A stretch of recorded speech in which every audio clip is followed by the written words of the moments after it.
Let's talk about soul names. What do you know about soul names, or what have you heard about soul names? Drop it in the comment section below. All right, so in Ghana, depending on the day you were born, you're given a name. Whether you like it or not, that is your name.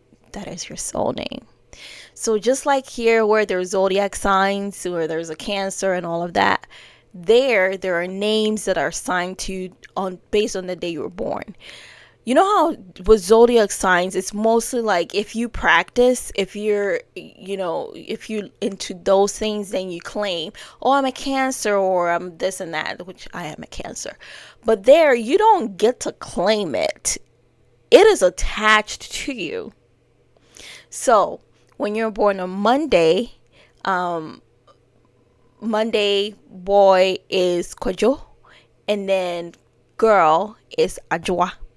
I'm a Wednesday born. I was born on Wednesday, so a girl is a Kriya, and then a guy is Kwaku. Anyway, more, you can just Google it. It'll tell you all the other ones. The way that you can calculate your soul name is you just put in your what day. Go on Google and say what day was your birthday. So mine is June 28, 1995. What day was 1995? I would say Wednesday. You say what day. You search for yours, it'll tell you what day it is. Search for the name, it'll tell you what the name is. Now, in addition to that, what really makes it special, what makes your soul name, is there's usually one more name attached to it. And that name makes a big difference in your life. So for me, my attached name is Afriye. So it is Akuya Afriye. Afriye means you were born. There's no direct translation, but it's like free. You come from a good place, like wealth. Come from wealth, or like you came Afriye. You're from wealth, or you're from good. Ye means good, but it's usually associated with wealth. So it's like coming from wealth. So it is believed that whatever name that is attached to you shapes your journey in life. And back in the day, they stopped doing that. People really, stopped, as people were getting civilized, they stopped doing that. But people would name their children like Kofi Babone. Babone means bad boy, bad child, bad child. So they would say Kofi Babone, and then the child actually becomes like a bad child because you keep affirming these things. Anytime you call this child, you're like Kofi bad child, Kofi bad child. For me, anytime anybody calls me, it's like Akria born from wealthy Akria, wealthy Akria, so you're affirming these things onto my life, and it's a no-brainer that I'm going to be wealthy. So people stopped giving those names, but back in the day, people had those names. During my trips, I host annual girls trips to Ghana, and during my trips, we do a naming ceremony, and we do give the ladies their names. The past trip that we did, there was Akuya Sika. Sika means money. And the way that we come up with the names is when we meet with the royals that help officiate the naming ceremony, they ask us about you. So Akuya Sika, Tori, I could tell that she was very like money oriented. Like her eyes was on the money. Like she was like, what business can I start? Like she was out there. And so that was her name. There was one lady that was very calm. So anyway, we assess you and give you a name.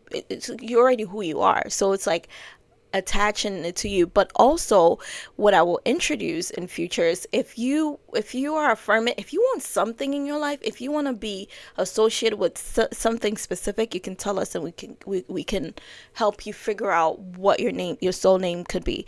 So your soul name ends up being the 2 digits. So mine is Akuya Free.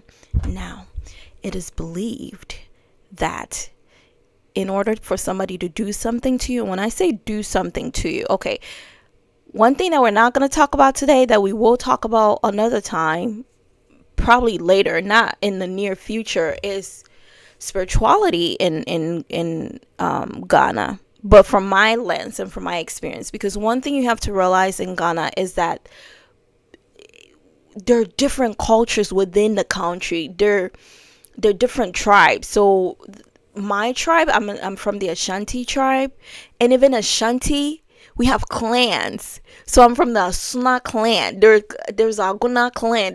It's like they're little communities in a big community in a bigger community. So the way of life is so different in every different tribe or every different clan that you find yourself in. But from my lens, we'll talk about spirituality, but witchcraft is there, but there's also traditional beliefs is there. Sometimes people mix the two and it's not the same. There are witches, like there are witches there are, I'm not gonna lie to you. Have I seen them? No. Have I heard of stories? Yes. Is it true? I don't know, but I know things happen to people. I went to boarding school, so we hear stories, we see things. But anyway, it is believed that if somebody wants to do something to you, if somebody wants to cause harm to you, they call on your soul name or something like that. I don't know how true that is, but these are myths that, or superstition, or things that we hear of when we're growing up in Ghana. But yeah, I love sharing these stories. I love talking about my experience in Ghana, talking about the things that I learned. I am Naomi Akuafree Bansu, and born and raised in Ghana, 18 years, moved to America in 2013, have been back and forth since, and I take my sisters with me whenever I can. And if you are interested in more, subscribe to my channel. I have a community of over 300 women, and we talk all about Ghana, and we do monthly workshops, like actual workshops. If you're interested, make sure you join. The link is in the description below. Comment below. Let me know what the things you want to know about Ghana. Let me know what you want to learn. If you want me to talk about something specific, I will always talk about it from the lens of my perspective. That's what you need to put into consideration whenever you are watching these kinds of videos, is whatever the person say usually is from their point of view. So I made a video another time about before you move to Ghana, and I talked about healthcare and things like that.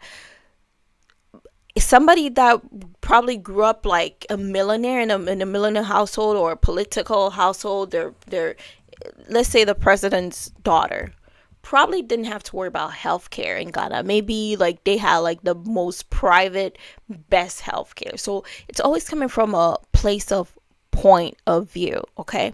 All right. With that being said, thank you for dropping by on my channel and subscribe, and I will see you again another time.